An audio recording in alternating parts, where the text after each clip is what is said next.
Et que serait la France sans le bénévolat? Regardez, encore un chiffre, mais il est important. 45% des seniors donnent de leur temps gratuitement dans des associations ou des organismes. Beaucoup de retraités qui mettent leur expérience au service des autres. Une aide précieuse, notamment pour les demandeurs d'emploi.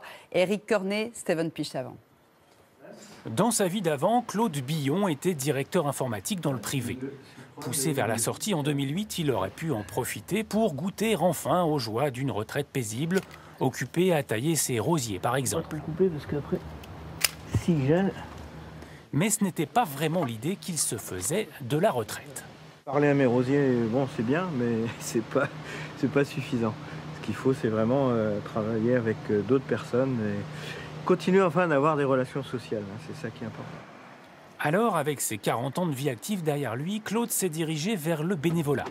Ce jour-là, dans les locaux de son association, il joue les recruteurs pour Florian, 26 ans, à la recherche d'un premier emploi.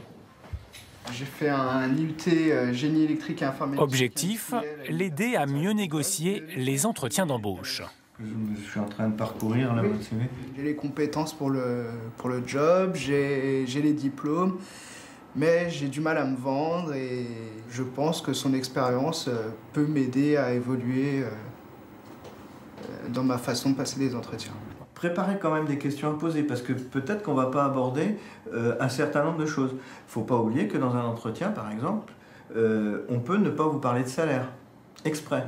Et donc, vous n'avez pas de questions? Ah non, non, non, au revoir, monsieur. Ça m'est déjà arrivé, ça. Voilà. Mon envie, elle est très claire, c'est de transmettre ce que nous, on connaît, non pas ce qu'on a vécu, parce que ça, c'est pas possible, c'est parce que ça change. Mais avoir toute cette connaissance et ne pas la transmettre, c'est quand même très dommage. Des jeunes comme Florian, Claude en rencontre chaque semaine. Il se déplace même dans les collèges, les lycées. C'est ce qu'on appelle une retraite active. Elle lui a appris le plaisir de transmettre. C'est ça, c'est le témoignage qui est important. Et je pense que les jeunes sont très réceptifs là-dessus. Quand je leur dis que j'ai pas eu mon bac, bon, ils rigolent tous. Bah oui, mais on peut quand même être directeur informatique sans avoir eu son bac. Voilà. De quelques heures à un temps plein, comme Claude, près de la moitié des 60-69 ans sont aujourd'hui engagés dans des actions de bénévolat.